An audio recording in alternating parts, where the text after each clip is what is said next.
Did you know that a radical communist group, the Khmer Rouge, took over Cambodia from 1975 to 1979? You'd say this is just 4 years, but let me tell you that it was one of the darkest chapters in history.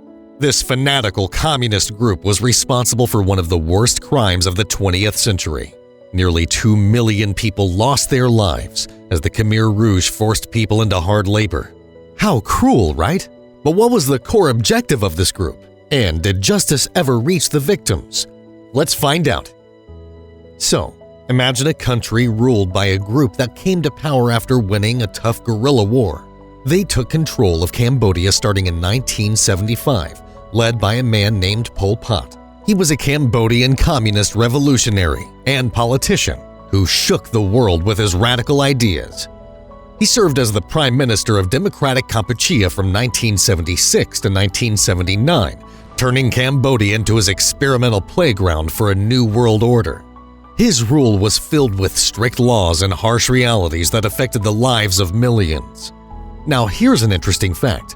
While living in the remote northeast, Pol Pot encountered the hill tribes, which had a major impact on his ideas.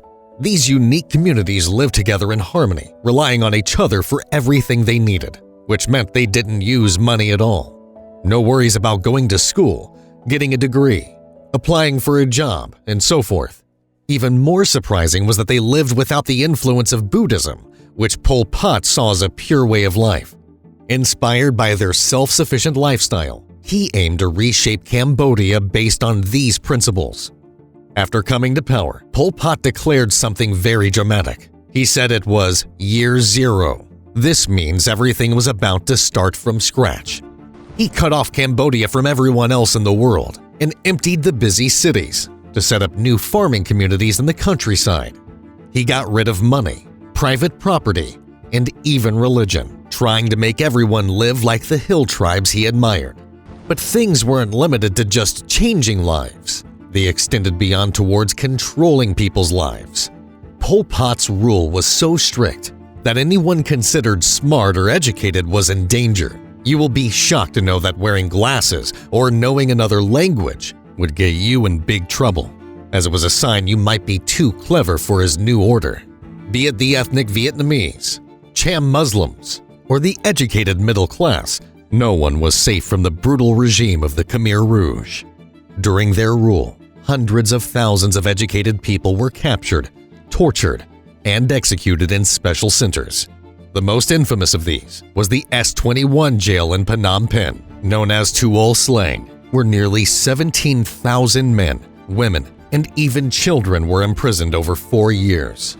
Here, you might be interested in knowing how the Khmer Rouge targeted specific groups of people. After all, you can't just go around killing everyone. Well, they believed only pure people could help build their dream of an agricultural nation. The term pure people meant those who were deemed suitable for the farming lifestyle the Khmer Rouge wanted to enforce. Anyone who once worked for the previous government was at risk. As a result, they arrested and killed thousands of people who had been part of the old government. This included soldiers, politicians, and government workers who were seen as a threat to the Khmer Rouge's new way of life. The fear and suffering continued in other ways. Many more people died from sickness, hunger, or being too tired.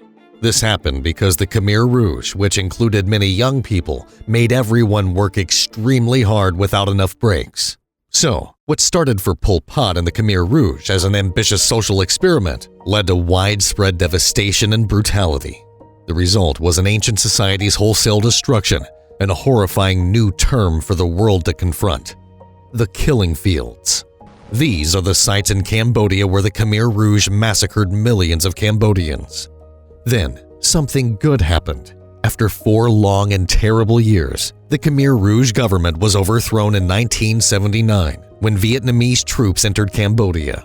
With their expertise and resources, these troops put a new government in place, changing life for the better in many ways. Although the Khmer Rouge retreated to hidden places near the border with Thailand, they did not give up. Supported by aid from China, they started fighting back using guerrilla tactics. In 1982, they joined forces with 2 other groups, forming a coalition under Prince Sihanouk's name to battle against the Vietnamese-supported government. This coalition, led strongly by the Khmer Rouge, continued to fight until 1991. Efforts to bring peace and stability to Cambodia in the early 90s included the United Nations, organizing a peace deal, and multi-party elections. However, despite these initiatives, the Khmer Rouge continued their armed resistance, refusing to cease their struggle until they lost their power and influence. The end seemed near for the Khmer Rouge as they faced many defeats on the battlefield and weakened over the years. By 1995, many of the Khmer Rouge soldiers decided to take up an offer of forgiveness from the Cambodian government, choosing to lay down their arms.